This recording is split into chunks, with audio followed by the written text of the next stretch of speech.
జేఎఫ్సీలో మీరు కీలకంగా ఉన్నారు. జేఎఫ్సీ కమిటీలో ప్రత్యేక హోదాకు సంబంధించి కానీ లేకపోతే ప్రత్యేక ప్యాకేజీకి సంబంధించి కానీ ఒక డెప్త్ డిస్కషన్ జరిగింది.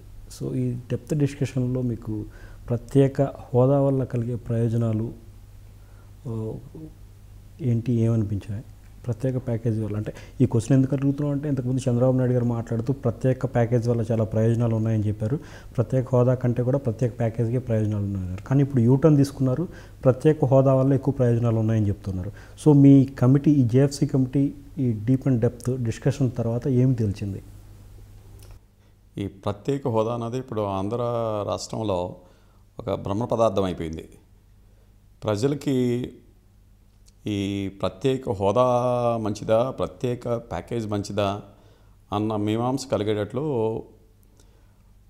పొలిటికల్ పార్టీస్, ఒక్కొక్క పొలిటికల్ పార్టీ ఒక్కొక్క స్టాండ్ తీసుకొని ప్రజల్ని సందిగ్ధంలోకి పడేశాయి. సో ఇందులో ఏది వాస్తవం, ఏది అసత్యం, ఏదైతే ప్రజలకి మంచిదవుతుంది, అసలు స్పెషల్ స్టేటస్ ఇవ్వటానికి అవకాశం ఉందా లేదా, స్పెషల్ స్టేటస్ ఇచ్చే అవకాశం లేదని కొన్ని పార్టీలు అంటాయి, స్పెషల్ స్టేటస్ ఇవ్వచ్చని కొన్ని పార్టీలు అంటాయి.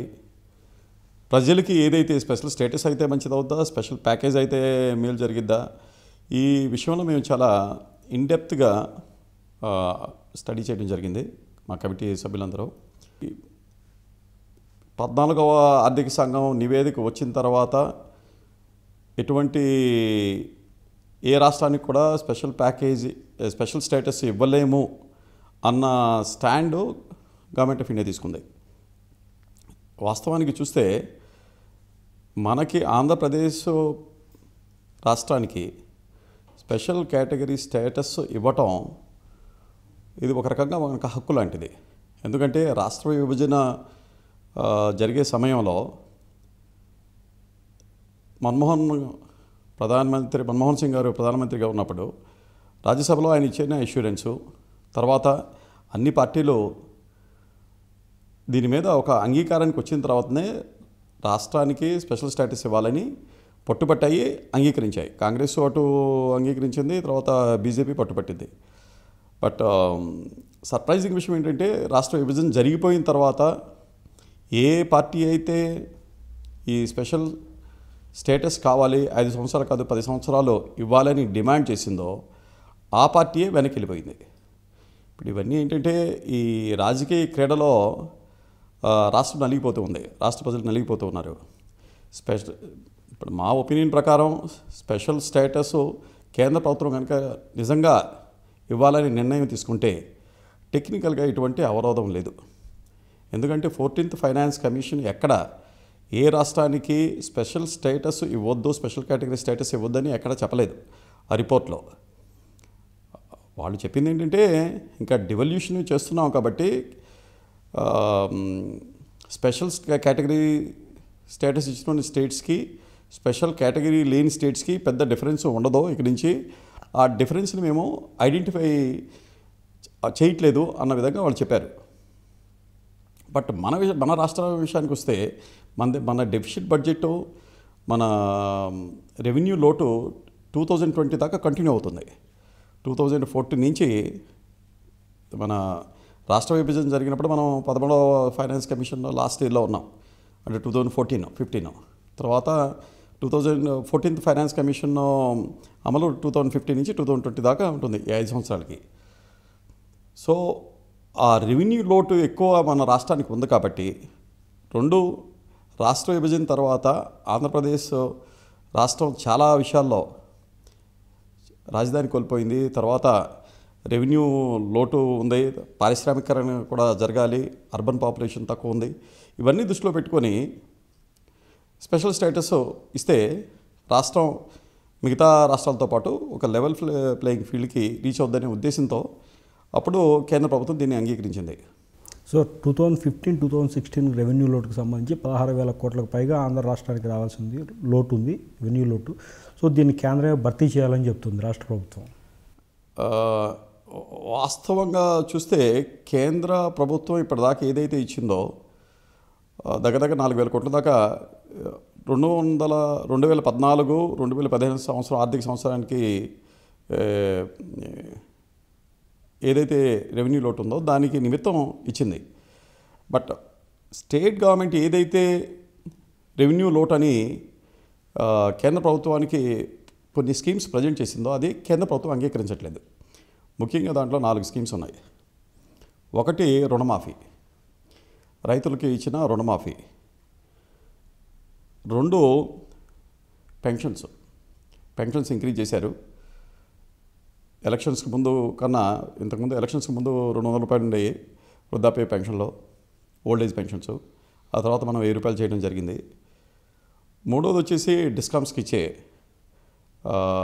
అడ్జస్ట్మెంట్స్. 4వది వచ్చేసి పే రివిజన్ కమిషన్, ఎంప్లాయీస్కి ఫిట్మెంట్ బెనిఫిట్ కింద ఇచ్చిన తర్వాత ఆ ఎరియర్స్ని పే చేయడానికి వచ్చిన గ్యాప్. ఈ 4 విషయాల్లో కేంద్ర ప్రభుత్వం అంగీకారం తెలపలేదు. రీజన్ ఏంటంటే రుణమాఫీ అన్నది అది ఒక political agenda, political promise, electoral promise కింద రాష్ట్ర ప్రభుత్వం అదే అమలు చేసింది. ఇప్పుడు కేంద్ర ప్రభుత్వం అన్ని రాష్ట్రాలకి సరిసమానంగా నిధులు ఇస్తుంది, ఏ స్కీమ్స్కి అయినా సరే. ఇది ఈ రైతు రుణమాఫీ అన్నది ఒక ఆంధ్రప్రదేశ్ రాష్ట్రంలో అది ఎలక్ట్రల్ ప్రామిస్ కింద తెలుగుదేశం పార్టీ అది మేనిఫెస్టోలో పెట్టింది. ఆ విధంగా వాళ్ళు కొన్ని చర్యలు తీసుకున్నారు. సో దాన్ని మేము ఎందుకు ఇవ్వాలి అన్నది కేంద్ర ప్రభుత్వ వాదన. 2వది వృద్ధాప్య పెన్షన్లో. ఈ పెన్షన్స్ కూడా అంతకుముందు 200 రూపాయలు, ఇప్పుడు ఏ స్టేట్కైనా అవి సరిసమానంగా ఇస్తూ ఉంటుంది. ఒక రాష్ట్రానికి ఎక్కువ, ఒక రాష్ట్రానికి తక్కువ. ఏ స్కీమ్ అయినా సరే అన్ని రాష్ట్రాలకి యూనిఫామ్గా సెంట్రల్ గవర్నమెంట్ నుంచి నిధులు వస్తాయి. ఇప్పుడు కేంద్ర ప్రభుత్వం ఇచ్చేదాని ప్రకారం 200 రూపాయలు స్టేట్ గవర్నమెంట్ కాంపోనెంట్, 200 రూపీస్ వచ్చేసి సెంట్రల్ గవర్నమెంట్ కాంపోనెంట్ కింద వృద్ధా పెన్షన్లు మనం పర్మిట్ చేయొచ్చు. సో దాని కిందే వాళ్ళు కన్సిడర్ చేసి అంతవరకు ఇస్తామని వాళ్ళు చెప్పడం జరిగింది. బట్ మన వాళ్ళు మాత్రం వృద్ధాప్య పెన్షన్లు మేము ఏవైతే పెంచామో వాటన్నిటికి కావాల్సింది డెఫిషిట్ కింద ట్రీట్ చేసి అవి ఇవ్వమన్నారు. 3వది పే రివిజన్ కూడా 2014కి బిఫోర్ వస్తుంది కాబట్టి వాటిని మేము ఇవ్వటానికి సుముఖంగా లేవన్నట్లు వాళ్ళు అది డిజలవ్ చేశారు. 4వది డిస్కామ్స్కి పే చేసే అడ్జస్ట్మెంట్స్. సో ఇవి తప్పిస్తే మిగతా ఏవైతే స్టేట్ గవర్నమెంట్ ప్రొజెక్ట్ చేసిందో వాటిని వాళ్ళు ఇవ్వటం జరిగింది. ఈ 4 మీద, ఈ 4 అంశాల మీద కేంద్ర ప్రభుత్వాన్ని మన రాష్ట్ర ప్రభుత్వం కన్విన్స్ చేయలేకపోయింది. That is one of the reason. ఇవ్వకపోవటం అంటే ఆ రెవెన్యూ లోటు, వీటి వల్ల వచ్చిన రెవెన్యూ లోటుని భర్తీ చేయమని వాళ్ళు కేంద్ర ప్రభుత్వాన్ని అడిగారు. That is coming to about 16,447 crores. ఆ 16,447 crores మళ్ళీ కేంద్ర ప్రభుత్వం, ఎందుకంటే ఈ ఎలక్షన్స్కి వెళ్ళినప్పుడు both BJP and TDP together they went to elections. ఇద్దరు ఎలయన్స్తో కంటెస్ట్ చేశారు, పోటీ చేశారు. ఇచ్చిన హామీలన్నీ వాళ్ళు కంబైన్డ్గానే ఇస్తూ వచ్చారు. ఏవైతే టీడీపీ మేనిఫెస్టోలో ఉన్నాయో ఇండైరెక్ట్గా అవి కూడా బైండింగ్ ఆన్ బీజేపీ మేనిఫెస్టోలో ఏవైతే ఉన్నాయో, ఎందుకంటే వాళ్ళిద్దరూ ఎన్డీఏలో ఇప్పుడు భాగస్వాములు, రాష్ట్ర ప్రభుత్వంలో భాగస్వాములు. బీజేపీ ఈ స్టాండ్ తీసుకోవడానికి, ఎందుకంటే రాష్ట్ర ప్రభుత్వంలో ఇద్దరు జాయింట్గా డెసిషన్ తీసుకున్నారు. రైతులకు రుణమాఫీ ఇవ్వాలన్న విషయం కానీ, లేకపోతే ఓల్డ్ ఏజ్ పెన్షన్స్ కానీ, ఇవన్నీ, లేకపోతే పే రివిజన్ కానీ, ఇవన్నీ క్యాబినెట్ తీసుకున్న నిర్ణయాలు. ఆ క్యాబినెట్ తీసుకున్న నిర్ణయాల్లో బీజేపీ కూడా ఒక భాగస్వామి అవటం వల్ల వాళ్ళ మీద కూడా బైండింగ్ ఉంటుంది. లేకపోతే వాళ్ళు అప్పుడే అది అపోజ్ చేయాల్సి ఉండాల్సింది. క్యాబినెట్లో వాళ్ళ మంత్రులు ఉన్నారు. సో ఇప్పుడు కేంద్ర ప్రభుత్వంలో ఎన్డీఏ ఒక డిఫరెంట్ స్టాండ్ తీసుకోవటం, ఇక్కడ వాళ్ళు ఒక స్టాండ్ తీసుకుంటే ఇందులో రాష్ట్రానికి ప్రజలు నష్టపోతున్నారు. సో వీటి మీద త్వరగా నిర్ణయం తీసుకొని అది ఇంప్లిమెంట్ చేయాలని మా కమిటీ రికమెండ్ చేసింది. పార్లమెంట్ సాక్షిగా విభజన జరిగిన సమయంలో ప్రత్యేక హోదా ఆంధ్రప్రదేశ్కి కేటాయిస్తున్నామని చెప్పారు. చట్టబద్ధత కల్పించాలని, కల్పించకూడదని కూడా తర్వాత రకరకాల డిస్కషన్స్ జరిగినాయి. సో ప్రత్యేక హోదా వల్ల ఆంధ్ర రాష్ట్రానికి కలిగే ప్రయోజనాలు ఏం గుర్తించారు మీరు మీ జిఎఫ్సిలో? యాక్చువల్గా చూస్తే special package no way near to special category status. Special category status ఇచ్చినటువంటి అన్ని రాష్ట్రాల్లో పారిశ్రామికరణకి ప్రోత్సహించడానికి వాళ్ళు అనేక రకాల సదుపాయాలు ఇచ్చారు. ఒకటి 100% income tax exemption. 100% excise duty exemption ఇచ్చారు ఇండస్ట్రీస్ అన్నిటికీ. Similarly capital subsidy 30% capital subsidy, ఏదైతే పరిశ్రమను మనం పెట్టడానికి రేజ్ చేయాల్సిన క్యాపిటల్ ఉంటుందో దాని మీద 30% సబ్సిడీ, తర్వాత క్యాపిటల్ ఇంట్రెస్ట్ సబ్సిడీ, తర్వాత ఇన్సూరెన్స్ సబ్సిడీ, తర్వాత ఫ్రైట్ సబ్సిడీ, ట్రాన్స్పోర్ట్ సబ్సిడీస్, ఇటువంటి అనేక సదుపాయాలని పరిశ్రమలకు ఇవ్వటం వల్ల ఈ ఏవైతే స్పెషల్ కేటగిరీ స్టేటస్ ఇచ్చినటువంటి స్టేట్స్ ఉన్నాయో వాటిల్లో ఇప్పుడు హిమాచల్ ప్రదేశ్ కానివ్వండి, ఉత్తరాఖండ్ కానివ్వండి, వీటిలో పారిశ్రామికరణ జరిగింది. దానివల్ల వాళ్ళ పర్ క్యాపిటల్ ఇన్కమ్ ఇంక్రీజ్ అయింది.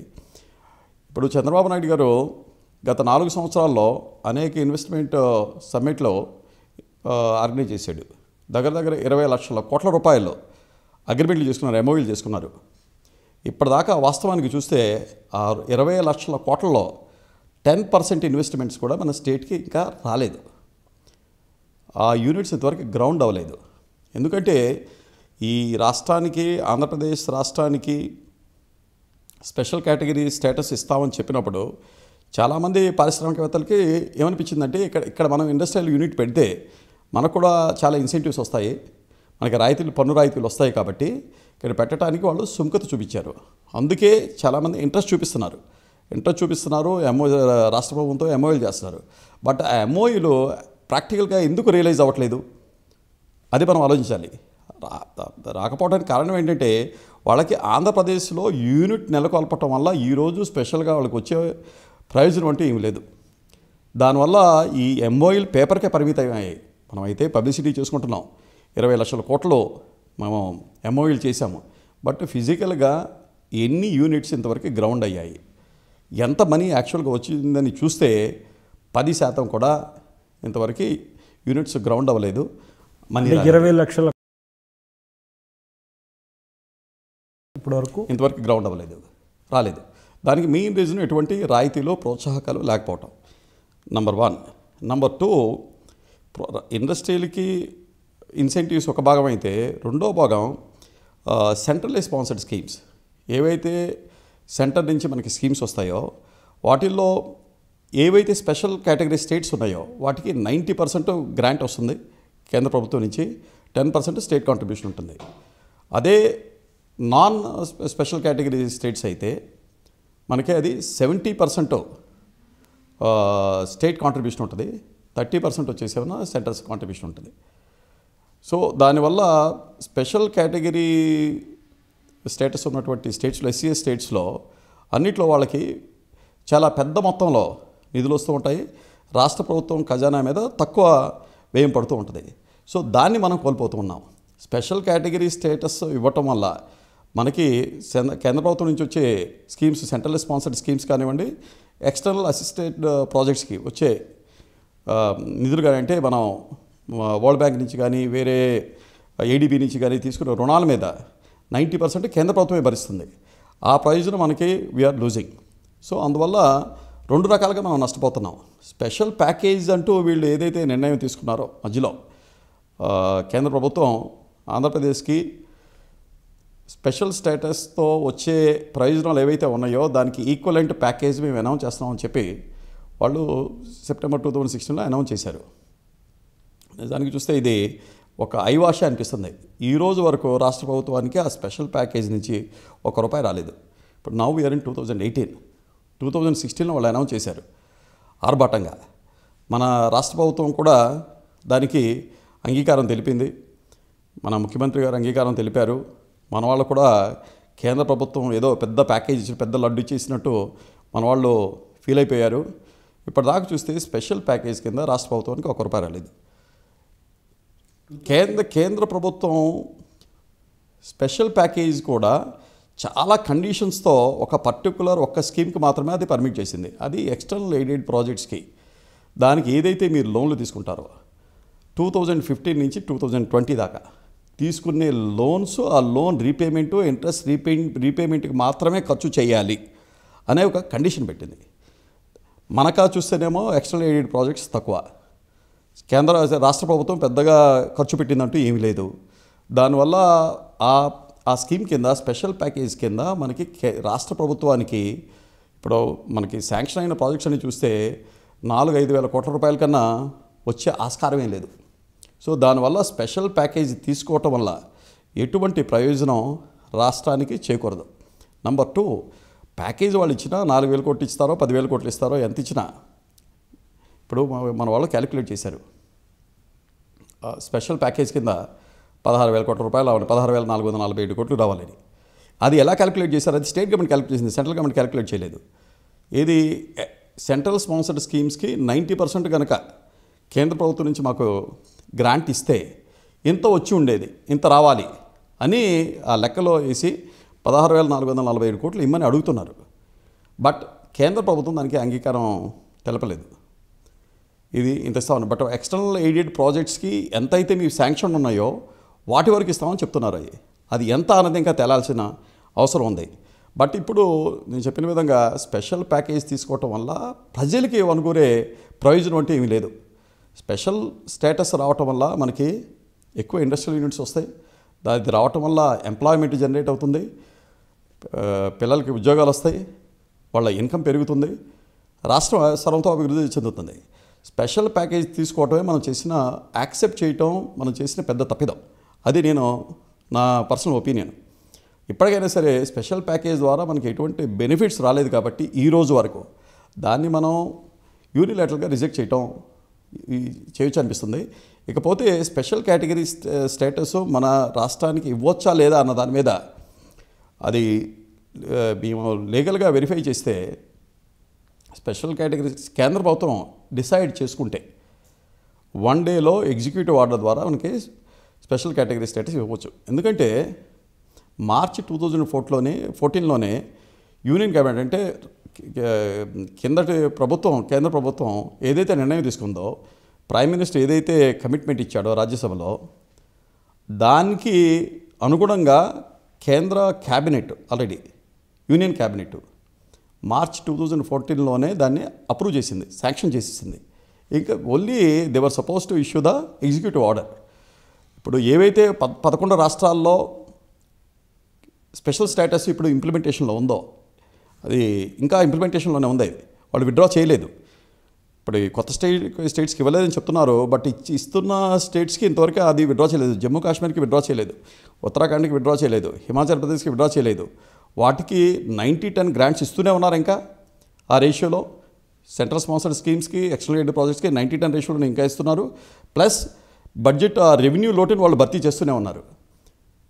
అక్కడ ఇన్సెంటివ్స్ అన్నీ ఇంకా కంటిన్యూ అవుతూనే ఉన్నాయి. బట్ మనకు మాత్రం వాళ్ళు డినై చేస్తున్నారు. సో దీనివల్ల ఏంటంటే మన రాష్ట్రం చాలా పెద్ద మొత్తంలో నష్టపోతుంది. ఈ ప్యాకేజ్ అన్నదే ఒక కంటి తుడిపి చెరిపి, అది మనం యాక్సెప్ట్ చేసుకుంటే అది మనకి సూసైడల్ అవుతుంది అన్నది మా మెజారిటీ కమిటీ మెంబర్స్ ఒపీనియన్ అయింది. మన ఇప్పుడు ప్రజలు చేస్తున్న ఆందోళన కానీ కూడా దాంట్లో సమంజసం ఉంది. అది ఎందుకంటే ప్యాకేజ్ తీసుకోవటం వల్ల ప్రజలకి వనగూరే పెద్ద ప్రయోజనం ఏమీ లేదు. రాష్ట్ర ప్రభుత్వానికి 5,000 కోట్లు 6,000 కోట్లు వస్తుంది, అవి కాంట్రాక్టులకు ఇస్తారు, అది అయిపోతుంది.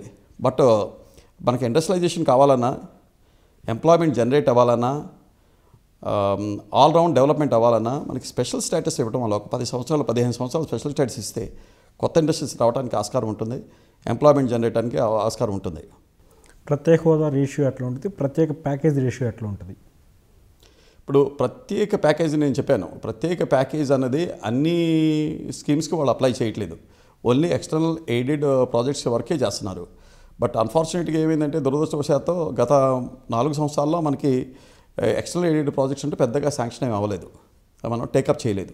సో దానివల్ల పెద్ద నిధులు కూడా వచ్చే ఆస్కారం లేదు. సో కేంద్ర ప్రభుత్వం ఆ కండిషన్ పెట్టడం వల్ల రాష్ట్రానికి పెద్ద వనగూరే ప్రయోజనం అయితే లేదు. స్పెషల్ కేటగిరీ స్టేటస్ తీసుకోవటం వల్ల స్పెషల్ ప్యాకేజీలో ఏవైతే ఉన్నాయో అన్ని బెనిఫిట్స్ ఆటోమేటిక్గా వచ్చేస్తాయి. స్పెషల్ ప్యాకేజ్ తీసుకోవటం వల్ల స్పెషల్ కేటగిరీ స్టేటస్లో ఉన్నటువంటి బెనిఫిట్స్ ఏవి రావు. స్పెషల్ కేటగిరీ స్టేటస్ ఇవ్వటం వల్ల స్పెషల్ ప్యాకేజ్లు అంటే ఈ 90-10 కానీ ఎక్స్టర్నల్ ఎయిడ్ ప్రాజెక్ట్స్కి 90-10 ఆ రేషియో కానీ ఆటోమేటిక్గా ఎస్సీఎస్ స్టేట్స్కి అప్లై అవుతుంది. సో ఎస్సీఎస్ తీసుకోవటమే మనకి అన్ని విధాల అనుకూలం. అది ఇచ్చి తీరాలి కేంద్ర ప్రభుత్వం. ఎందుకంటే ప్రతిసారి వాళ్ళు 14th ఫైనాన్స్ కమిషన్ అనేది ఓన్లీ రికమెండేటరీ బాడీ, అది యూనియన్ క్యాబినెట్ కన్నా పెద్దదేం కాదు. స్టాట్యూటరీ బాడీ అయినప్పటికీ అన్నిటికన్నా parliament is supreme, union cabinet is supreme. Cabinet డెసిషన్స్ని ఓవర్ రూల్ చేసే అధికారం కానీ పెత్తనం కానీ ఆ ఫైనాన్స్ కమిషన్కి లేదు. ఫైనాన్స్ కమిషన్ ఏదైతే రికమెండేషన్ ఇచ్చిందో అది యాక్సెప్ట్ చేయాలా లేదా అన్నది totally discretion of the parliament, union cabinet. So దాన్ని బూచిగా చూపించి మన రాష్ట్రానికి అది డినై చేయటం ఏమాత్రం సమంజసం కాదు. మన దానికి అసలు ఇప్పుడు పార్లమెంటు అప్రూవల్ కూడా ఏం అవసరం లేదు ఫైనాన్స్ ఈ స్పెషల్ స్టేటస్ ఇంప్లిమెంట్ చేయాల్సి వస్తే. ఎందుకంటే యూనియన్ క్యాబినెట్ ఆల్రెడీ అప్రూవల్ చేసింది. ఇది పార్లమెంట్లో డిస్కషన్ చేసి పార్లమెంట్ అప్రూవ్ చేసింది.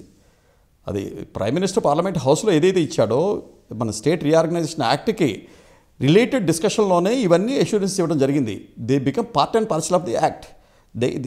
Those assurance can be seen separately. ఒక బిల్లు మీద డిస్కషన్ అవుతున్నప్పుడు సప్లిమెంటరీగా ఏవైతే అష్యూరెన్స్ ఇస్తారో those should become part of the bill. వీళ్ళు అవి ఆ టైంలో అది అవసరం లేదని అన్నీ వచ్చేస్తాయి. ఎందుకంటే కొన్ని ప్రొవిజన్స్ ప్రకారం ఈ అలవెన్సెస్, ట్యాక్స్ ఇన్సెంటివ్స్ అన్నీ ఇవ్వాలి. అది యాక్ట్లో ఆ ప్రొవిజన్ ఉంది. స్పెషల్ కేటగిరీ స్టేటస్ అన్న పదం పెట్టనప్పటికీ ఏవైతే స్పెషల్ కేటగిరీ స్టేట్స్కి ఇస్తున్నటువంటి ఈ రాయితీలు కానీ ట్యాక్స్ కన్సెషన్స్ కానీ అవన్నీ ఇవ్వాలని మన యాక్ట్లో ఉంది. బట్ ఇంతవరకు అటువంటి ట్యాక్స్ కన్సెషన్ ఏమి ఇవ్వలేదు. ట్యాక్స్ కన్సెషన్ ఇస్తే ఏ ప్రాబ్లం ఉండేది కాదు.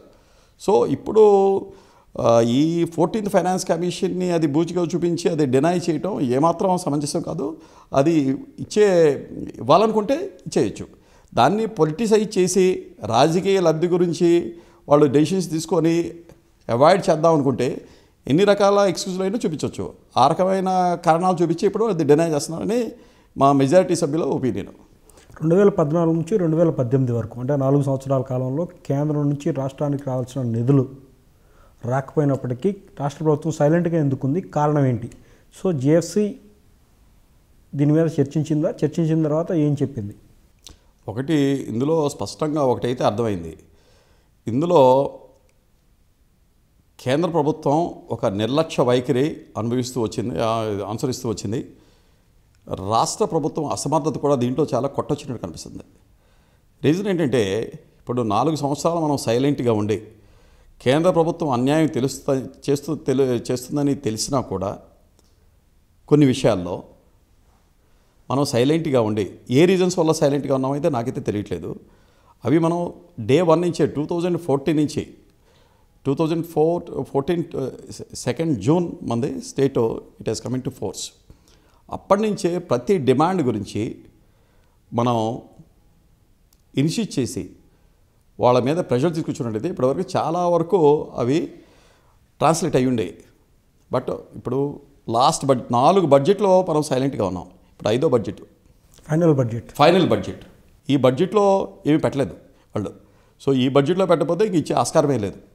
సో ఇప్పుడు కూడా వాళ్ళు ఏది డిమాండ్ చేస్తున్నా ఆ ప్యాకేజీ గురించి డిమాండ్ చేస్తున్నారు తప్పిస్తే మేజరు ఇప్పుడు నిన్న మేము క్యాలిక్యులేట్ చేసాం. యాక్చువల్గా ఈ స్పెషల్ ప్యాకేజ్ ద్వారా ఫైట్ చేస్తే ఇచ్చే డబ్బులో మ్యాక్సిమం వస్తే 5,000 కోట్లు ఇచ్చామో 10,000 కోట్లు ఇచ్చాయి. బట్ వాళ్ళు యాక్ట్లో ఏవైతే ప్రాజెక్ట్స్ మనకి మెన్షన్ చేశారో, అష్యూరెన్స్ ఇచ్చారో, ఇన్కార్పొరేట్ చేశారో అవన్నీ చూస్తే 3 లక్షల కోట్ల కన్నా ఎక్కువ ఉన్నాయి. ఆ 3 లక్షల కోట్ల ప్రిసైజ్గా చూసి చెప్తే 3,11,000 కోట్లు ఈ ప్రాజెక్ట్స్కి ఇవి ఇప్పటివరకు గ్రౌండ్ అయి ఉన్నట్లయితే ఇంత మనీ వచ్చి ఉండేది. ఫర్ ఎగ్జాంపుల్ ఈ అమరావతి మన క్యాపిటల్ సిటీ డెవలప్మెంటు, మనం 1,20,000 కోట్లు మన స్టేట్ గవర్నమెంట్ ఏమంటుంది, అది కట్టడానికి మాకు 1,20,000 కోట్ల రూపాయలు అవసరం వస్తుందంటుంది. మరి 1,60,000 కోట్లు ఈ రోజు వరకు 4 సంవత్సరాలు అయిపోయింది. అంటే సవరణలు చేసిన తర్వాత 45,000 కోట్లు సరిపోతాయని చెప్పింది స్టేట్ గవర్నమెంట్ వాళ్ళు. 45,000 కోట్లు వాళ్ళు దేనికి కట్టున్నారంటే ఈ కొన్ని బిల్డింగ్స్ కట్టడానికి, అంటే సెక్రటేరియట్, రాజ్భవన్, హైకోర్టు, కౌన్సిల్, ఈ బిల్డింగ్స్కి, ఆ తర్వాత ట్రంక్ ఇన్ఫ్రాస్ట్రక్చర్ వరకు 48 కోట్లు. మిగతాది మొత్తం ఆ సిటీ డెవలప్ చేయడానికి, ఇన్ఫ్రాస్ట్రక్చర్ డెవలప్ చేయడానికి మొత్తం మాకు 1,20,000 కోట్లు అవసరమని ఉంది. బట్ ఈ రోజు వరకు అంటే 4 సంవత్సరాలు అయిపోయినాయి, ఇంతవరకు ఎక్సెప్ట్ ఆ టెంపరీ సెక్రటేరియట్ బిల్డింగ్ తప్పిస్తే ఇంతవరకు మనం ఒక బిల్డింగ్ కట్టలేదు. 4 సంవత్సరాలు అవుతున్నప్పటికీ ఇంతవరకు మన డిజైన్స్ పూర్తవ్వలేదు. మన ప్లాన్స్ ఫైనల్ అవ్వలేదు, మన ఎస్టిమేట్స్ రెడీ అవ్వలేదు, మన డిపిఆర్ రెడీ అవ్వలేదు. ఇంతవరకు క్లియర్గా కేంద్ర ప్రభుత్వానికి ఇదిగో మా ఎస్టిమేటు, మా డిపిఆర్, మేము సెక్రటేరియట్ కట్టాలనుకుంటున్నాం, ఇది మా ఎస్టిమేటు, మేము రాజ్భవన్ కట్టాలనుకుంటున్నాం, ఇది మా ఎస్టిమేటు, హైకోర్టు బిల్డింగ్ కట్టాలనుకుంటున్నాం, ఇది మా ఎస్టిమేటు, మా ఇన్ఫ్రాస్ట్రక్చర్ డెవలప్ చేయాలనుకుంటున్నాం, ఇది మా ఎస్టిమేటు, మాకు ఇంత నిధులు ఇవ్వండి అన్న దాఖలాలు ఈరోజు వరకు లేవు. బట్ కేంద్ర ప్రభుత్వం ఊరికి జస్ట్ మనం ఓరల్గా అడిగితేనో లేకపోతే జస్ట్ డిమాండ్ చేయటం వల్ల అది ఇవ్వదు. వాటన్నిటికీ కరెక్ట్ పేపర్ వర్క్ చేసి detailed plans, estimates, designs, DPR ఇవన్నీ ఇస్తేనే వాళ్ళు నిధులు ఇస్తారు. ఈరోజు వరకు మనం కేంద్ర ప్రభుత్వం మీద ఒత్తిడి తీసుకురావడానికి ఇంతవరకు ఇవే సబ్మిట్ చేయలేదు. అంటే డిపిఆర్ డీటెయిల్ ప్రాజెక్ట్ రిపోర్టు ఈ రోజు వరకు 4 years టైం పడుతుందా? 4 years అయితే 80%. ఇది నేను ఎందుకే చెప్పాను, ఇది రాష్ట్ర ప్రభుత్వం యొక్క అసమర్థత దీంట్లో కొట్టొచ్చినట్టు కనబడుతుంది. మనం ఎంతసేపటికి పబ్లిసిటీకి ఏవైతే కావాలో అవే చేస్తూ ఉన్నాం, కానీ కేంద్ర ప్రభుత్వం దగ్గర నుంచి రియల్గా డబ్బులు రావాలంటే ఏమేం చేయాలో. ఇప్పుడు ఈ 5 బిల్డింగ్లు కట్టాలి. 5 బిల్డింగ్లు కట్టడానికి 4 సంవత్సరాల టైం అయితే అవసరం లేదు ఎస్టిమేట్స్ తయారు చేయడానికి. ఎవరైనా సరే ఆ డిజైన్ ఏ ఆర్కిటెక్ట్ అయినా సరే మనకి ఇంటర్నేషనల్ కన్సల్టెంట్స్ని అపాయింట్ చేసాం. అంటే డిజైన్స్ తయారు చేయడానికి మధ్య డైరెక్టర్స్ వస్తున్నారు, రాజమౌళి కూడా వచ్చాడు. సో ఇట్లా అంటే అత్యద్భుతమైనటువంటి రాజధాని కట్టుకోవాలని సో డైరెక్టర్ని కూడా పిలుస్తున్న పరిస్థితి కనిపిస్తుంది, సినిమా డైరెక్టర్స్ని కూడా పిలుస్తున్న పరిస్థితి కనిపిస్తుంది. ఇవన్నీ ఏంటంటే ఒక ప్రచారానికి పనికి వస్తే తప్పిస్తే నిజంగా దానివల్ల ఎటువంటి డబ్బులు అయితే రావు. బట్ ఇవి మనం ఇమ్మీడియట్గా రైట్ ఆర్కిటెక్చర్ని దానికి ఒక ల్యాండ్ ఇయర్మార్క్ చేసుకొని ఇక్కడ హైకోర్టు బిల్డింగ్ కట్టాలి. ఇప్పుడు ఎందుకంటే మాస్టర్ ప్లాన్ తయారయ్యి కూడా 2-3 సంవత్సరాలు అవుతుంది, 2 సంవత్సరాల పైన అయిపోయింది. జస్ట్ ఎస్టిమేట్ తయారు చేయడానికి ఇన్ని సంవత్సరాలు అయితే అవసరం లేదు. దానికి ఏదో ఒక డిజైన్ ఫ్రీ చేసి ముందు మన డిపిఆర్ మనం పంపించేసి దానికి డిమాండ్ నిధులు అడిగినట్లయితే డెఫినెట్గా కేంద్ర ప్రభుత్వం నుంచి ఇప్పటివరకు వచ్చి ఉన్నాయి. కేంద్ర ప్రభుత్వం ఈ రోజు వరకు ఇచ్చిన నిధులు ఎంత మనకి కొత్త రాజధాని నిర్మాణానికి 1500 కోట్లే, ఓన్లీ 1500 కోట్లు. 1500 కోట్లు మనం ఇంకా ఖర్చు పెట్టినట్టు యూటిలైజేషన్ సర్టిఫికేట్ ఇవ్వలేదు మనం. ఆ 1500 కోట్లు ఎక్కడ ఖర్చు పెట్టాము? ఇప్పుడు అది ఖర్చు పెట్టాలి, దానికి యూటిలైజేషన్ సర్టిఫికేట్ ఇవ్వాలి, ఆడిట్ రిపోర్ట్స్ ఇవ్వాలి. యూటిలైజేషన్ సర్టిఫికేట్స్ ఇవ్వడానికి ఎందుకు తాత్సారం చేస్తుంది రాష్ట్ర ప్రభుత్వం? అది రాష్ట్ర ప్రభుత్వమే చెప్పగలగాలి. ఎందుకంటే ఇప్పుడు వాస్తవానికి చూస్తే మనకి చాలా స్కీమ్స్ కింద నిధులు రాకపోవటానికి అదొక రీజన్గా కూడా కేంద్రం కోట్ చేస్తుంది. ఇప్పుడు పోలవరం ప్రాజెక్టుకి ఇంకా యూటిలైజేషన్ సర్టిఫికేట్లు రావట్లేదు, ఆడిట్ రిపోర్ట్స్ సబ్మిట్ చేయట్లేదు. బ్యాక్వర్డ్ డిస్ట్రిక్ట్స్లో మేము ఏవైతే నిధులు ఇచ్చామో బ్యాక్వర్డ్ డిస్ట్రిక్ట్స్ డెవలప్మెంట్కి వాటికి ఇంకా మాకు యూటిలైజేషన్ సర్టిఫికేట్ రాలేదు, దానికి ఎక్స్పెండిచర్ డీటెయిల్స్ ఇంకా ఇవ్వలేదు. రాజధానికంటూ ఇచ్చిన మనీకి ఇంకా మాకు యూటిలైజేషన్ సర్టిఫికేట్ రాలేదు, ఆ డీటెయిల్స్ ఇంకా ఇవ్వలేదు అన్నదే ఒక కేంద్ర ప్రభుత్వం నుంచి ఒక వాదన అయితే ఉంది.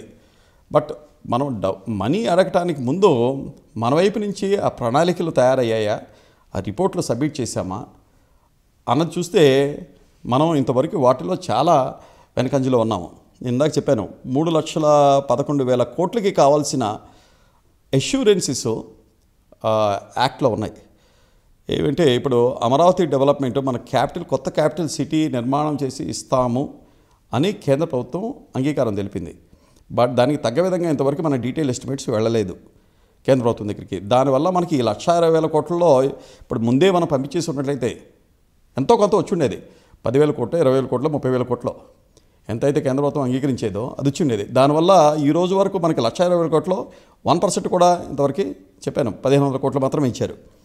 1000 కోట్లు రాజధాని నిర్మాణానికి చెప్తున్నప్పటికీ అది రాజధాని నిర్మాణానికి ఇవ్వలేదు. అది గుంటూరు అండర్గ్రౌండ్ డ్రైనేజ్ సిస్టమ్కి, తర్వాత విజయవాడ అండర్గ్రౌండ్ డ్రైనేజ్ పనులకు మాత్రమే ఒక 1,000 కోట్లు ఇచ్చారు సెపరేట్గా.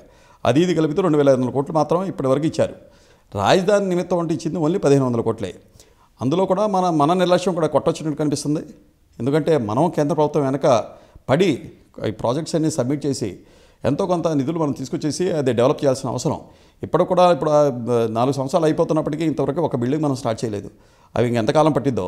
ఇప్పుడు మన వాళ్ళ ప్లానే 20 సంవత్సరాలు ప్లాన్ చేస్తున్నారు. 20 సంవత్సరాలు మనమే ప్లాన్ చేస్తే ఇప్పుడు సింగపూర్ కన్సార్షియంకి వాళ్ళు చిన్న లేఅవుట్ డెవలప్మెంట్ చేయడానికి 20 సంవత్సరాల కాలావధి వాళ్ళు ఫిక్స్ చేశారు. సెమ్కార్ప్ అసెండాస్కి 1,700 ఎకరాలు ఇచ్చారు. ఆ 1,700 ఎకరాలు ఆ స్విచ్ ఛాలెంజ్ మెథడ్ కింద ఇచ్చింది 25 లక్షల రూపాయలు పర్ ఎకరం చొప్పున ఇచ్చారు. త్రో అవే ప్రైసెస్కి. వాడికి లేఅవుట్ డెవలప్ చేయడానికి 20 సంవత్సరాలు టైం లిమిట్ ఇచ్చారు. అంటే మనం ఇంకా లేఅవుట్ డెవలప్ చేయడానికి 20 సంవత్సరాలు టైం ఇస్తే మరి ఈ రాజధాని ఎప్పుడు డెవలప్ అవుద్దో అదైతే మనం ఇంకా చూడాల్సిన అవసరం ఉంది. బట్ ఇక్కడ రాజధాని నిర్మాణానికి 1,20,000 కోట్లకి మన దగ్గర నుంచి మన రెడీనెస్ అయితే ఇంకా లేదు. ఇంకోటి 14,000 కోట్లు మన మెట్రో రైల్ ప్రాజెక్ట్స్. వైజాగ్కి మెట్రో రైల్ అన్నారు, విజయవాడ సిటీకి మెట్రో రైల్ అన్నారు. వాటి డిపిఆర్లు ఇంకా ఫైనల్ అయ్యి ఇంకా సబ్మిట్ అవ్వలేదు. న్యూ మెట్రో పాలసీ ప్రకారం మీరు డిపిఆర్లు తయారు చేసి పంపించమని చెప్పింది కేంద్ర ప్రభుత్వం. ఈ రోజు వరకు ఆ 2 ప్రాజెక్టులు సబ్మిట్ చేయడం వల్ల ఆ 2 దగ్గర 14,000 కోట్ల రూపాయలు మనకు ఖర్చు వస్తుంది. అవి ఇంకా సబ్మిట్ అవ్వలేదు. పోలవరం ప్రాజెక్టుకు సంబంధించి ఆంధ్రప్రదేశ్ రాష్ట్ర ప్రభుత్వం పోలవరం ప్రాజెక్టు నిర్మాణ బాధ్యతను ఎత్తికేసుకోవడం ఎంతవరకు కరెక్ట్ అనుకుంటున్నారు? నేను పవన్ కళ్యాణ్ మాట్లాడుతూ కూడా ఈ పోలవరం ప్రాజెక్టు ఈ బాధ్యత ఆంధ్ర రాష్ట్ర ప్రభుత్వం నెత్తి మీద వేసుకుంది, ఇది కరెక్ట్ కాదని కూడా క్లియర్గా చెప్పారు. ఎందుకని అలా జరిగింది? సో అనుభవజ్ఞులైనటువంటి ముఖ్యమంత్రి చంద్రబాబు నాయుడు ఉన్నప్పుడు కూడా ఎందుకు ఆ పరిస్థితి ఎందుకు వచ్చింది? సో పోలవరం కేంద్రం కట్టివ్వాలి మనకి. ఇప్పుడు వాస్తవానికి చూస్తే రాష్ట్ర ప్రభుత్వం దీన్ని ఎందుకు భుజాల మీద ఎత్తుకుందో నాకైతే అర్థం అవట్లేదు. ఇది ఒక నేషనల్ ప్రాజెక్ట్గా డిక్లేర్ అయిన తర్వాత కేంద్ర ప్రభుత్వం దీనికి మొత్తం ఎక్స్పెండిచర్ మేమే బేర్ చేస్తామని చెప్పిన తర్వాత, ఒక పోలవరం ప్రాజెక్ట్ అథారిటీ క్రియేట్ చేసిన తర్వాత మీరు ఎగ్జిక్యూట్ చేయకుండా మేము ఎగ్జిక్యూట్ చేస్తామని చెప్పి, మేమైతే రాష్ట్ర ప్రభుత్వం అయితే త్వరగా చేస్తాము అని చెప్పి మనం అత్యుత్సాహం చూపించి తీసుకున్నాం. బట్ వాస్తవానికి జరిగింది ఏంటంటే 33,000 కోట్లు రీసెటిల్మెంట్ రీహాబిలిటేషన్ కావాలని చెప్తున్నాం. R&Rకి ల్యాండ్ ఎక్విజిషన్ కావాలని చెప్తున్నాం. ముంపు గ్రామాల్లో ల్యాండ్ ఎక్వైర్ చేయడానికి, ఆ ముంపు గ్రామాలని రీహాబిలిటేట్ చేయడానికి. బట్ ఈ రోజు వరకు ఖర్చు చూస్తే నీళ్ళని అనిపిస్తుంది. ఇంతవరకు ఆ యాక్టివిటీ ఇంకా స్టార్ట్ అవ్వలేదు. నెంబర్ 2, ఈవెన్ ఇరిగేషన్ కాంపోనెంట్ కానీ ఇప్పుడు వాళ్ళు ఏమంటున్నారో పవర్ కాంపోనెంట్కి మేము డబ్బులు ఇవ్వమంటున్నారు. తర్వాత 2014కి ఏదైతే మీ షెడ్యూల్ రేట్స్ ఉన్నాయో ఆ రేట్లే మేము ఇస్తాం. 2014కి ముందు సంవత్సరం 2014కి ముందు ఎక్స్పెండిచర్ మేము ఇవ్వము. 2014 తర్వాత ఏదైతే ఎస్కలేషన్ ఉంటుందో, ఏదైతే ప్రాజెక్ట్ కాస్ట్ పెరిగిద్దో అది కూడా మేము ఇవ్వము అని ఈరోజు వాళ్ళు కండిషన్ పెడుతున్నారు.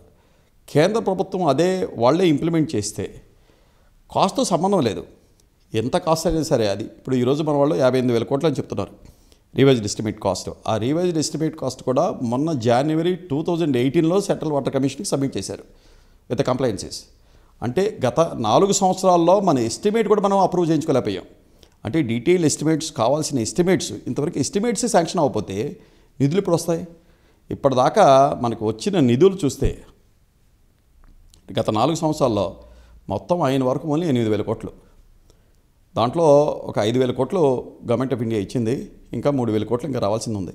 సుమారు 50,000 కోట్లలో 8,000 కోట్లు వస్తే ఈ వర్క్ ఎప్పటికి పూర్తవుద్ది? 58,000 కోట్లలో ఇప్పటిదాకా అయిన వర్క్ 4 సంవత్సరాల్లో ఓన్లీ 8,000 కోట్లే.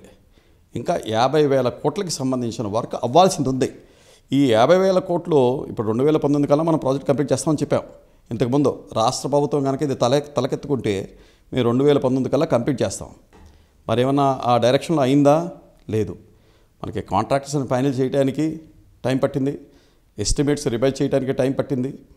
కేంద్ర ప్రభుత్వం నుంచి ఎక్కువ నిధులు రాబట్టడంలో మనం పూర్తిగా విఫలమయ్యాము. దానివల్ల ఈ డెఫినెట్గా ఈ ప్రాజెక్ట్ కాస్ట్ ఇక్కడతో ఆగదు, ఇంకా మల్టిప్లై అవుతుంది. అది దాని ఖర్చు పెరిగినప్పుడు మళ్ళీ ఎవరిస్తారు? ఇప్పుడు కేంద్ర ప్రభుత్వం నిర్దిష్టంగా చెప్పేసింది మనకి స్టేట్కి హ్యాండ్ ఓవర్ చేసేటప్పుడు, ఎందుకంటే స్టేట్ గవర్నమెంట్ వెళ్ళి రిక్వెస్ట్ చేసింది కేంద్ర ప్రభుత్వాన్ని. ఇది వాళ్ళ బాధ్యత అయినప్పటికీ వాళ్ళు 100% ఎక్స్పెండిచర్ వాళ్ళు బేర్ చేయాల్సిన దాంట్లో అవకాశం ఉన్నప్పటికీ ఇది మేము చేస్తాము మాకు ఇవ్వండి. మరి ఆ రాష్ట్ర ప్రభుత్వం మనం చేయటం వల్ల ఎక్కువ క్రెడిట్ వస్తుంది, అది పొలిటికల్గా ఒక లబ్ధి వచ్చే అవకాశం ఉందని వాళ్ళు తీసుకున్నట్లు అనిపిస్తుంది తప్పిస్తే అది తీసుకోవటం వల్ల వచ్చే కాంప్లికేషన్స్ కానీ ఇంప్లికేషన్స్ కానీ వాళ్ళు సీరియస్గా థింక్ చేస్తుంటారని మాత్రం నేను అనుకోవట్లేదు. ఎందుకంటే రీసెంట్గా కూడా ఒక టెండర్ ఫైనల్ చేశారని చూసాం పేపర్లో, నవయోగ కన్స్ట్రక్షన్స్ కంపెనీకి ఇచ్చారని ట్రాన్స్ట్రాయ్ నుంచి చేస్తూ. వాళ్ళకి 2017 షెడ్యూల్ రేట్స్ ఇచ్చారు మళ్ళీ. మరి ఈ వ్యత్యాసం ఎవరు భరిస్తారు అంటే రాష్ట్ర ప్రజల మీద ఈ భారం అంతా ఇండైరెక్ట్గా మళ్ళీ పడిద్ది. ఇప్పుడు కేంద్ర ప్రభుత్వం ఇవ్వకపోతే పోలవరం ప్రాజెక్టు మళ్ళీ పూర్తి చేయాలంటే అదనంగా ఏదైతే మనకు ఖర్చు వస్తుందో అది otherwise the government of India would have borne this expenditure. అదంతా మళ్ళీ రాష్ట్ర మీద పడుతుంది, రాష్ట్ర ప్రజల మీద పడుతుంది. అదంతా మనం బేర్ చేయాల్సి వస్తుంది. ఇప్పటికి కూడా ఇంకా చేయాల్సిన వర్క్ చాలా ఎక్కువ ఉండటం వల్ల రీసెటిల్మెంట్ R&R కాంపోనెంట్ చాలా పెద్ద కాంపోనెంట్, 33,000 కోట్లు. ఇంతవరకు దానికి అతిగతి లేదు. అసలు వీళ్ళు హెడ్ వర్క్ చేస్తున్నారు, దీంట్లో మనం ప్రోగ్రెస్ చూపిస్తూ ఉంటున్నారు. రేపది జలాశయం ఫిల్ చేయడానికి కావాల్సిన ఏరియా ఇంతవరకు ఆ ముంపు గ్రామాలని మనం రీహాబిలిటేట్ చేయలేదు, అవి వెకేట్ చేయలేదు, ఇంకా ల్యాండ్ ఎక్విజిషన్ చేయలేదు. ఇది కట్టేసి మనం ఏం చేస్తాం? సో ఆ resettlement is the major task. అది త్వరగా చేయాలి. అది చేయాలంటే ఇప్పుడు వీళ్ళు ఎస్టిమేట్స్ ఇంతవరకు అప్రూవ్ చేయలేదు. ఈ రోజు వరకు పోలవరం ప్రాజెక్ట్కి సంబంధించిన టోటల్ ఎస్టిమేట్స్ అప్రూవ్ అవ్వలేదు. 58,000 crores అని ఎస్టిమేట్ ఏదైతే చెప్తున్నామో అది ఎందుకు అప్రూవ్ అవ్వలేదు? మనం ఎస్టిమేట్ సబ్మిట్ చేసింది ఆగస్టు 2017లో ఎస్టిమేట్ పంపించారు. దాంట్లో సెంట్రల్ వాటర్ కమిషను కొన్ని అబ్జెక్షన్స్, కొన్ని క్వైరీస్ రైజ్ చేసింది. ఆ క్వైరీస్ కంప్లై చేస్తూ మనం జనవరి 2008లో సబ్మిట్ చేసాం. అంటే మనం ఎస్టిమేట్స్ ప్రిపేర్ చేయడానికే మనం ఇంత టైం తీసుకుంటే, దగ్గర 4 సంవత్సరాల టైం తీసుకుంటే ఇంకా ఎగ్జిక్యూషన్ ఎప్పుడు చేస్తాం? సో ఇందువల్ల మా మెజారిటీ సభ్యులకు మా ఒపీనియన్ ఏమొచ్చిందంటే ఇది in the interest of the project it should be given back to the centre.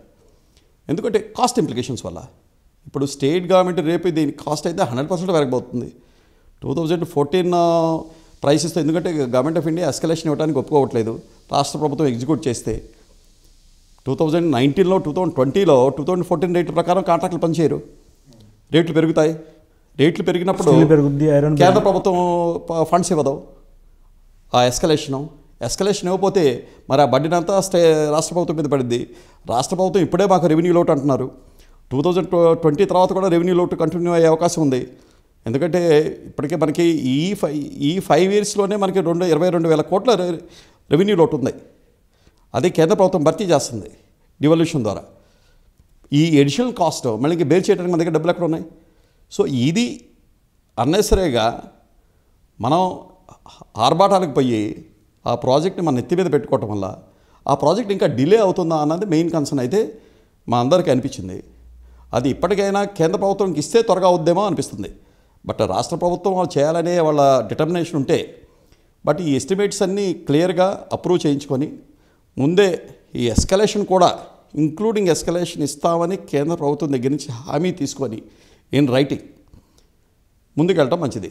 లేకపోతే అది మళ్ళీ మధ్యలో ఇంకా, ఎందుకంటే ఇప్పటిదాకా నేను చెప్పినట్టు 58,000 కోట్లలో ఇప్పటిదాకా మనం ఓన్లీ 8,000 కోట్ల వర్క్ మాత్రమే చేసాం. ఇంకా 50,000 కోట్లకు సంబంధించిన వర్క్ R&R కానీ, హెడ్ వర్క్స్ కానీ, ఇరిగేషన్ కాంపోనెంట్ కానీ, పవర్ కాంపోనెంట్ కానీ ఇవన్నీ చేయాల్సిన ఉంది. అది చేయడానికి ఎన్ని సంవత్సరాలు పడుతుంది? పోలవరం ప్రాజెక్ట్ ఎప్పటికి కంప్లీట్ అవుతుంది? 2019 కల్లా పోలవరం ప్రాజెక్ట్ని కంప్లీట్ చేస్తామని చెప్పారు. 2019 ఆల్రెడీ ఇంకా 1 yearలో పోలవరం ప్రాజెక్టు 8,000 కోట్లు ఉంది, ఇంకా రావాల్సిన 50,000 కోట్లు ఉంది. ఇలా కట్టుకుంటూ వెళ్తే ఇంకెన్ని సంవత్సరాలు పడుతుంది పోలవరం ప్రాజెక్ట్ కంప్లీట్ అవ్వడానికి? ఇది 2019కి పోలవరం ప్రాజెక్ట్ కంప్లీట్ అవ్వటం, 2019 కదా 2020 కూడా పోలవరం ప్రాజెక్ట్ కంప్లీట్ అవ్వడం నెక్స్ట్ ఇంపాసిబుల్. అంటే ఇంక్లూడింగ్ ఇప్పుడు R&Rతో కలిపితే రీహాబిలిటేషన్ వరకు ల్యాండ్ ఎక్విజిషన్ అవ్వలేదు. రీసెంట్గా జస్ట్ ఒక హెడ్ వర్క్స్ ఒకటి కంప్లీట్ చేయడం వల్ల మనకి వాటర్ స్టోరేజ్ రాదు. వాటర్ స్టోరేజ్ అవ్వకుండా ప్రాజెక్ట్ బెనిఫిట్స్ మనకు పూర్తిగా రావు. సో అవన్నీ చేయాలంటే చాలా టైం పట్టేట్లుంది. సో దీన్ని వార్ ఫుటింగ్లో చేస్తే తప్పిస్తే ఇంకా నిధుల గురించి మళ్ళీ వెతుకులాట లేకుండా, నిధుల గురించి ఇంకా మళ్ళీ ఫైట్ చేసుకోకుండా మనం యుద్ధ ప్రాతిపదికన చేసినా కూడా ఇంకా 3-4 సంవత్సరాలు ఏది ఈ ఫండ్స్ అన్నీ మనం ప్రొవైడ్ చేసి ఎటువంటి గ్యాప్ లేకుండా మనం ముందుకు తీసుకువెళ్తే వార్ ఫుటింగ్లో చేసినా కూడా 3-4 సంవత్సరాలు అయితే మినిమం అయితే పట్టింది అని నాకు అనిపిస్తుంది. ఎందుకంటే ల్యాండ్ ఎక్విజిషన్ అవ్వాలి, ఆ విలేజెస్ అన్నీ రీహాబిలిటేట్ అవ్వాలి, ఆ ఏరియా అంతా సబ్మర్జెన్స్ ఏరియా మొత్తం ప్రాజెక్ట్ కిందకి తీసుకురావాలి, స్టోరేజ్ చేయాలి, వీటన్నిటికీ టైం పడుతుంది. ఇప్పటికే రాష్ట్రం లోటు బడ్జెట్లో ఉంది. ఈ పరిస్థితిలో పోలవరం ప్రాజెక్ట్ని ఎగ్జిక్యూట్ చేయడం రాష్ట్ర ప్రభుత్వం వల్ల అవుతుందా, లేకపోతే ఎగ్జిక్యూట్ చేయలేని పరిస్థితిలో కేంద్ర ప్రభుత్వానికి ఈ పోలవరం ప్రాజెక్ట్ని ఎగ్జిక్యూట్ చేయమని చెప్పి ఇచ్చేసే అవకాశం ఏమైనా ఉందా? కేంద్ర ప్రభుత్వానికి ఇవ్వాలంటే అది ఓవర్ నైట్ వర్క్. ఎందుకంటే అవన్నీ Polavaram project authority PPA constitute చేశారు, అది కేంద్ర ప్రభుత్వంది. అది సూపర్వైజింగ్ బాడీగా ఈరోజు పనిచేస్తుంది. యాక్చువల్గా ఎగ్జిక్యూట్ చేయాల్సింది Polavaram project authority which has been constituted by government of India. ఇప్పుడు పోలవరం ప్రాజెక్ట్ అథారిటీ దేనికి కన్ఫైన్ అయిందంటే ఓన్లీ సూపర్వైజ్, ఎస్టిమేట్స్, స్క్రూటినీ వరకే చేస్తుంది. Otherwise they would have executed the total project, అది విత్ ఏ లార్జ్ ఎస్టాబ్లిష్మెంట్. మనం వాళ్ళని ఎగ్జిక్యూట్ చేయమంటే ఇది is only it will not take more time, ఇమీడియట్గా అయితే ఇది చేసేయచ్చు. సో రైట్ ఉంది, మనకి హక్కు ఉంది. అది కేంద్ర ప్రభుత్వం కూడా ఇప్పుడు వాళ్ళు ఎప్పుడు మేము కేంద్ర ప్రభుత్వం మేము చేయడానికి సంసిద్ధంగా లేవని ఎప్పుడు మనం చెప్పలేదు, వాళ్ళు చెప్పలేదు. ఈ రోజు వరకు కూడా ఎక్కడ కేంద్ర ప్రభుత్వం చెప్పలేదు మేము ఎగ్జిక్యూట్ చేయడానికి మేము రెడీగా ఉన్నాము, కావాల్సిన ఫండ్స్ ఇస్తాము అని చెప్తున్నారు. బట్ పెడుతూ ఒక మెలికి పెట్టారు. ఎప్పుడైతే రాష్ట్ర ప్రభుత్వం ఈ ప్రాజెక్ట్ని మన తలకెత్తి మనం ఎక్కించుకున్నామో, మనం మెళ్ళ వేసుకున్నామో, అప్పుడు తెలివిగా వాళ్ళు ఒక మెలికి పెట్టారు. ఏం మెలికి పెట్టారు? దీనికి 2014కి ముందు అయిన ఖర్చులు మేము పే చేయము, ఆ పెండింగ్ బిల్స్ ఏవి మేము పే చేయము. 2014 రేట్లు ఏవైతే ఉన్నాయో ఎస్టిమేట్స్, ఈ ఎస్టిమేట్ మీరు 2014 షెడ్యూల్ రేట్స్ ప్రకారం చేయాలి. 2014 తర్వాత ఏదైతే ఎస్కలేషన్ ఉంటుందో అది మేము పే చేయము.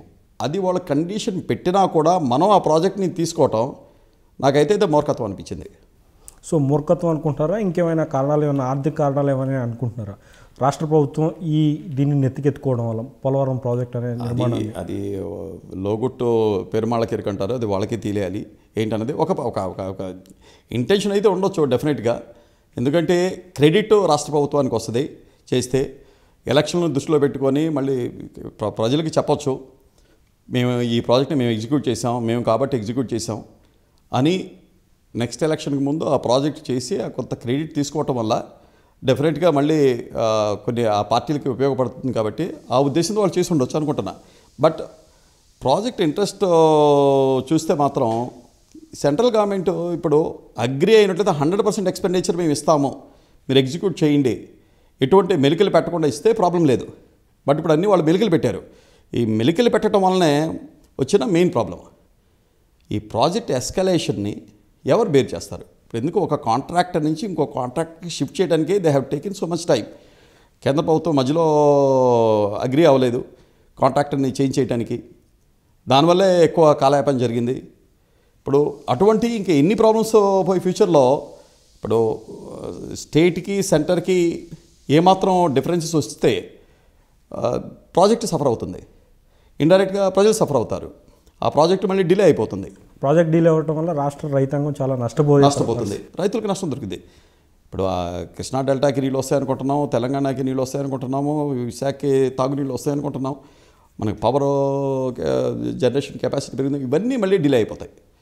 సో దీనివల్ల ఒక ఒపీనియన్ అయితే కేంద్ర ప్రభుత్వానికి ఇచ్చి కేంద్ర ప్రభుత్వమే దీన్ని ఎగ్జిక్యూట్ చేయటం వల్ల దీని నుంచి వచ్చే ఫైనాన్షియల్ ఇంప్లికేషన్స్ ఏమన్నా కూడా కేంద్రమే భరిస్తుంది. కాబట్టి వాళ్ళు చేస్తే బాగుంటుందన్న ఒపీనియన్ అయితే మా మెజారిటీ సభ్యులు అయితే కలిగింది.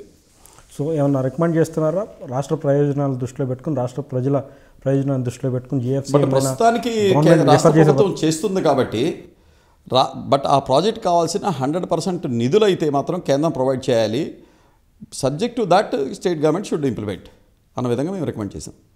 జీఎఫ్సీ మీటింగ్లో మీరు కొన్ని సెన్సేషనల్ కామెంట్స్ కూడా చేశారు. మనం అమరావతి రాష్ట్ర రాజధాని నిర్మాణానికి సో నిధులు కేంద్రాన్ని అడిగే సందర్భంలో సో వాషింగ్టన్ డీసీ లాంటి రాజధాని మనం కట్టుకుంటే కేంద్రం నిధులు ఇస్తుందా అన్నారు. సో ఆ కామెంట్స్ చేయడం వెనుక కారణం ఏంటి? చూడండి, ఎవరికైనా సరే గొప్ప రాజధాని కావాలనుకోవటం ఎటువంటి అత్యాశ కాదు. మనకు కూడా మన కొత్త రాష్ట్రం ఏర్పడిన తర్వాత కూడా మనకు కూడా ఇంటర్నేషనల్ స్టాండర్డ్ సిటీస్ రావాలనుకోవటంలో ఏమాత్రం గొప్ప అత్యాశకి వెళ్ళినట్లేం కాదు. బట్ ఇప్పుడు మనం ఈ మన రాష్ట్రం ఇప్పుడు రెవెన్యూ లోడ్తో రన్ అవుతుంది. కేంద్ర ప్రభుత్వం నుంచి మనం ఎక్స్పెక్ట్ చేస్తున్నాం. ఇప్పుడు డిజైన్స్ పెద్ద పెద్ద డిజైన్లు చేయటం తప్పలేదు, మనం ఇంటర్నేషనల్ కన్సల్టెన్సీ పెట్టి మాస్టర్ ప్లాన్ తయారు చేయడం తప్పలేదు, డిజైన్స్ అన్నీ ఇంటర్నేషనల్ కన్సల్టెన్సీ చేయడం తప్పలేదు. బట్ వాస్తవానికి అనుగుణంగా అంటే లిటిల్ ప్రాక్టికల్ అప్రోచ్ తీసుకుంటే అవి త్వరగా ఎగ్జిక్యూట్ అవుతాయి అన్నది నా పాయింట్. బేసిక్గా ఏంటంటే ఇప్పుడు కేంద్ర ప్రభుత్వం మనం 1,20,000 కోట్లు కొత్త రాజధాని కావాలని అడుగుతున్నాం. 1,20,000 కోట్లు కేంద్ర ప్రభుత్వం 80% ఇవ్వదు. మరి దీనికి కావాల్సిన నిధులు ఎలా సమకూర్చుకుంటాం, ఎన్ని సంవత్సరాలు కడతాం? ఇప్పుడు ఇది 3 సంవత్సరాలు 4 సంవత్సరాలు 5 సంవత్సరాలు కట్టాలనుకుంటే ఆ ప్రజా రాజధాని, ఎస్ వీ రిక్వైర్ క్విక్లీ. ఇప్పుడు 1,20,000 కోట్లు మనం 5 సంవత్సరాల్లో పూర్తి చేయాలనుకుంటే ప్రతి సంవత్సరం దానికి 25,000 కోట్ల రూపాయలు కావాలి. 25,000 కోట్ల రూపాయలు నిధులు ఉన్నాయా? 25,000 కోట్ల రూపాయలు గవర్నమెంట్ ఆఫ్ ఇండియా ఇస్తుందా? ఇప్పటిదాకా గవర్నమెంట్ ఆఫ్ ఇండియా ఇచ్చింది గత 4 సంవత్సరాల్లో, గడిచిన 4 సంవత్సరాల్లో ఓన్లీ 1,500 కోట్లు, ఓన్లీ 1,500 కోట్లు మాత్రమే ఇచ్చింది. అటువంటప్పుడు మన వాస్తవానికి దగ్గరగా ఉన్నటువంటి నిర్మాణాలు చేపడితే మనకి దానికి తగ్గ, ఇప్పుడు ఏవైనా సరే ఇటువంటి కట్టడాలు కట్టాలన్నా ఏది చేయాలన్నా మనకి రిసోర్సెస్ చూసుకొని మనం ఆ ప్రాజెక్ట్ని టేకప్ చేయాలి అన్నది నా పాయింట్. డెఫినెట్గా నేను చెప్పాను, ఆ గ్రాండియోజ్ ప్లాన్స్ తయారు చేయడం చేసుకోవచ్చు, మన దగ్గర నిధులుంటే మనం ఎగ్జిక్యూట్ చేయాలి, కంపల్సరీగా చేయాలి. బట్ అటువంటి సిటీస్ని బిల్డ్ చేస్తాం. ఇప్పుడు సింగపూర్ సిటీ లాంటి సిటీని మనం డెవలప్ చేస్తాం. దానికి కావాల్సిన నిధులు సర్టన్గా సెంట్రల్ గవర్నమెంట్ నుంచి అడిగితే వాళ్ళు ఇవ్వరు. అటువంటప్పుడు మనం దీన్ని ఎలా ఎగ్జిక్యూట్ చేస్తాం? మనకి ఆల్టర్నేటివ్ రిసోర్సెస్ ఏమున్నాయి అవన్నీ మనం ఆలోచించుకోవాల్సిన అవసరం ఉంది. ఇప్పటికే మనం చాలా లేట్ చేసాం. ఇప్పుడు దీంట్లో మాత్రం చాలా స్నేయిల్ పేస్లో వర్క్ అవుతుంది. 4 సంవత్సరాలు ఇంతవరకు ఒక్క పర్మనెంట్ బిల్డింగ్ మనం కట్టలేకపోయాం. ఇంతవరకు పునాదులు కూడా వేయలేదు, ఫౌండేషన్ స్టోన్ కూడా వేయలేదు, సచివాలయానికి పునాదులు వేయలేదు, రాజ్భవన్కి పునాదులు వేయలేదు, హైకోర్టు బిల్డింగ్కి పునాదులు వేయలేదు. ఇంకా ఎప్పుడు మనం ఈ ఎస్టిమేట్స్ తయారు చేస్తాం, ఈ డిజైన్స్, ఈ ఆర్ట్ డైరెక్టర్లను తీసుకొచ్చేసో లేకపోతే సినిమా డైరెక్టర్లను తీసుకొచ్చేసి పెద్ద పెద్ద గ్రాఫిక్స్ తయారు చేయించేసి ఇవన్నీ ప్రజలకు సినిమా చూపించడానికి బాగానే ఉంటుంది, ప్రజల్లో ఆశలు రేకెత్తించడానికి బాగానే ఉంటుంది. బట్ అవి ఎగ్జిక్యూట్ అవడానికి ఎంత సమయం పడుతుంది? అంటే రాష్ట్ర రాజధాని కట్టాలంటే గతంలో ఎవరైనా సినిమా డైరెక్టర్లను తీసుకొచ్చి రాజధాని కట్టిన పరిస్థితి ఉందా? సో సినిమా డైరెక్టర్స్ రాజధాని కట్టడానికి అవసరమా? ఇప్పుడు ప్రజల నుంచి ఇన్పుట్స్ తీసుకోవటం, అన్ని రంగాల్లో ఉన్నటువంటి నిష్ణాతులైన ఇన్పుట్స్ తీసుకోవడం తప్పలేదు. కానీ ఆర్ట్ డైరెక్టర్లో డిజైన్స్ని మనం ఫిజికల్గా ప్రాక్టికల్గా ఇంప్లిమెంట్ చేద్దాం అనుకుంటే అది కొద్దిగా వాస్తవానికి దూరమైనని నేను అనుకుంటున్నాను. ఇప్పటికే ప్రజలు చాలా నష్టపోయారు. ఇంకా ఆ క్యాపిటల్ ఎప్పుడు వస్తుందా, ఆ క్యాపిటల్లో మేము ఎప్పుడు ఉద్యోగాలు చేస్తామని యువత ఎదురు చూస్తుంది. ఆ క్యాపిటల్ ఎప్పుడు అవుతుందా, మా అమ్మాయిలు పెళ్లి చేద్దామని అక్కడున్న రైతులు ఎదురు చూస్తున్నారు. అక్కడ క్యాపిటల్ ఎప్పుడు అవుద్దా, అక్కడికి ఎప్పుడు షిఫ్ట్ అవుతామని ఉద్యోగులు ఎదురు చూస్తున్నారు. ఈ క్యాపిటల్ భవనాలు ఇన్ఫ్రాస్ట్రక్చర్ ఎప్పుడు డెవలప్ అవుద్ది, ఎప్పుడు అవుద్ది? ఇది నెక్స్ట్ ఎలక్షన్కి ముందైనా అది ఒక బిల్డింగ్ అయినా కంప్లీట్ చేస్తామా? ఇప్పుడున్న పరిస్థితిని చూస్తే ఒక బిల్డింగ్ కూడా మనం ఈవెన్ పునాదులు వేసి ఒక లెవెల్కి తీసుకొచ్చినా గ్రేటే. సో అది త్వరగా ఎగ్జిక్యూట్ చేయడం, ఇప్పటికే ప్రజలు వెయిట్ చేస్తున్నారు. ఇప్పటికే చాలా ఆలస్యం అయిపోయింది, వర్క్స్ ఇంకా చాలా స్లోగా అవుతున్నాయి. మన డిజైనింగ్లోనే మనం 5 సంవత్సరాలు తీసుకుంటే ఏ డిజైన్ అయినా తయారు చేయడానికి 5 సంవత్సరాల కాలావధి అయితే మాత్రం అవసరం లేదు. ఎట్టి పరిస్థితుల్లో నువ్వు వార్ ఫుటింగ్లో చేస్తే 2 నెలలు 3 నెలలు లేకపోతే 5 నెలలు 6 నెలలు మాస్టర్ ప్లాన్ తయారు చేసిన 1 ఇయర్లో మనం వర్క్ స్టార్ట్ చేయాలి, 5 సంవత్సరాల్లో కంప్లీట్ చేయాలి. 5 సంవత్సరాలు అయిపోతుంది. 5 సంవత్సరాల్లో ఏ reasonable period to build the buildings, to provide the basic infrastructure. But ఈ రోజు వరకు ఆ బేసిక్ ఇన్ఫ్రాస్ట్రక్చర్ కూడా తయారవకపోవటం, బిల్డింగ్స్ ఆ టెంపరీ ఆ సెక్రటరీ బిల్డింగ్ తప్పిస్తే అక్కడికి వచ్చిన బిల్డింగ్స్ అంటూ ఏం లేవు. సో అది మనం త్వరగా పుష్ చేయాల్సిన అవసరం అయితే ఎంతైనా ఉంది. లేకపోతే కేంద్ర ప్రభుత్వం నుంచి వచ్చే నిధులు మనకి ఆలస్యం అవుతాయి. అవి ప్రొలాంగ్ చేసేస్తే అది ఎంత నిధులు వస్తాయో తెలియదు. ఇప్పటివరకు there is no assurance from the centre. కరెక్ట్గా ఎంత మనీ ఇస్తారు? ఈ 1,20,000 crores ఇప్పుడున్న ఎస్టిమేట్, అది డిలే అయిపోతే 1,20,000 కోట్లు 2,40,000 అయిపోతాయి, 2,40,000 3,00,000 అయిపోతుంది. ఇప్పుడు పోలవరం ప్రాజెక్టు ఒరిజినల్గా 16,000 కోట్లు, 16,000 కోట్ల రూపాయల బడ్జెట్ ఈరోజు 58,000 కోట్లు అయింది. సో అలానే ఈ 1,20,000 కోట్లు ఇప్పుడు మనం ప్రిపేర్ చేసిన టెంటేటివ్ ఎస్టిమేట్. ఆ టెంటేటివ్ ఎస్టిమేట్ ఇంకా 2 సంవత్సరాలు డిలే అయిపోతే ఇంకా దాన్ని ఎస్కలేషన్ కాస్ట్ సంవత్సరానికి 15% 10% పెరుగుతూ ఉంటుంది. ఇప్పుడు ఆ కాస్ట్ డిఫరెన్స్ ఎవరు బేర్ చేస్తారు? మళ్ళీ ప్రాజెక్టులు డిలే అయిపోతాయి. ఆ క్యాపిటల్ మనం ఇంకా అసలు ఈ దశాబ్దంలో మనం చూడగలుగుతామా లేదా అన్న డౌట్ కూడా వస్తుంది.